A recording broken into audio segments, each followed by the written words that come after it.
मदीने वारे साईं जा नौकर त चईन यारन जा भी गुलाम आहे।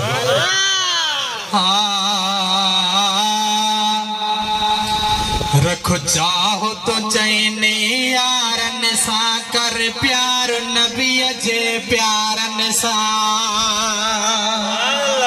रखो चाहो तो चईन यारन सा कर प्यार नबी जे प्यारन सा। रखो चाहो तो चईन यारन सा कर प्यार नबी जे प्यारन सा। रब जान मिली हर गंज विदई सो त कड माल कुथे भलारन सा। रखो चाहो तो चईन यारन सा कर प्यार नबी जे प्यारन सा।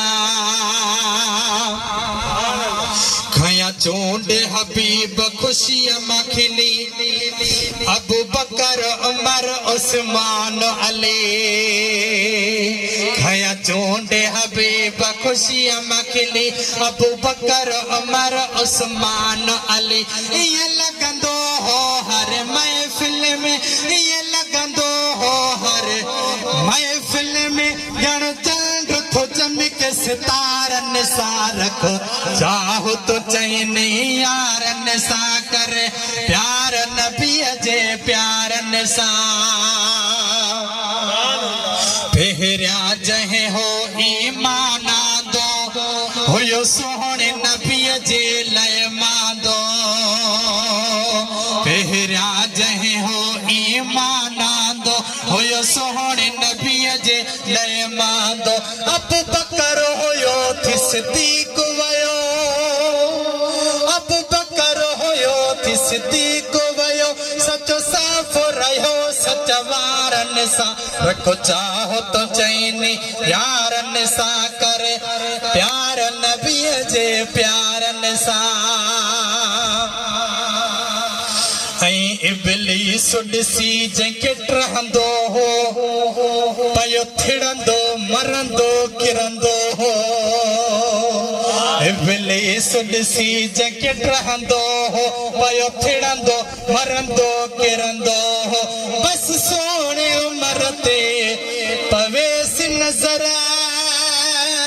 बस सोने उमर ते पवेसि नज़र ॼण वढबो हो तलवारन सा। रख चाहो तो चईन यारन सा कर प्यार नबी जे प्यारन सा।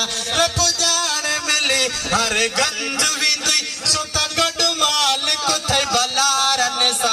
रखो चाहो तो चईन यारन सा कर प्यार नबी जे प्यारन सा।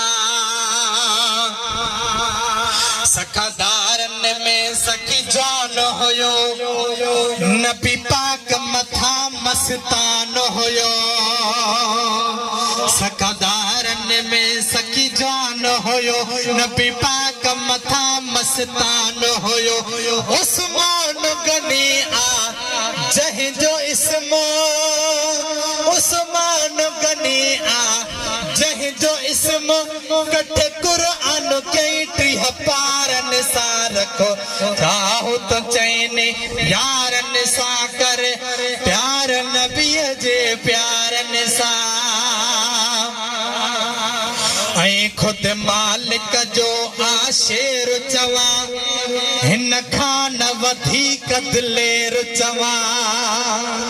खुद मालिक जो आशेर चवा हिन खान वधीक दिलेर चवा। जड मैदान में होयो ईंदो अली,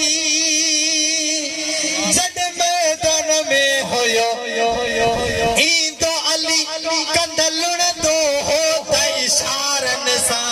रखो चाहो तो चईन यारन सा कर प्यार नबी जे प्यारन सा। ओ रियाज़ हुजण को खौफ न कर मिलियो अहिड़नि हसदनि जो थई दर। ओ रियाज़ हुजण को खौफ न कर मिलियो अहिड़नि हसदनि जो थई दर। इंशाअल्लाह गॾु जन्नत में,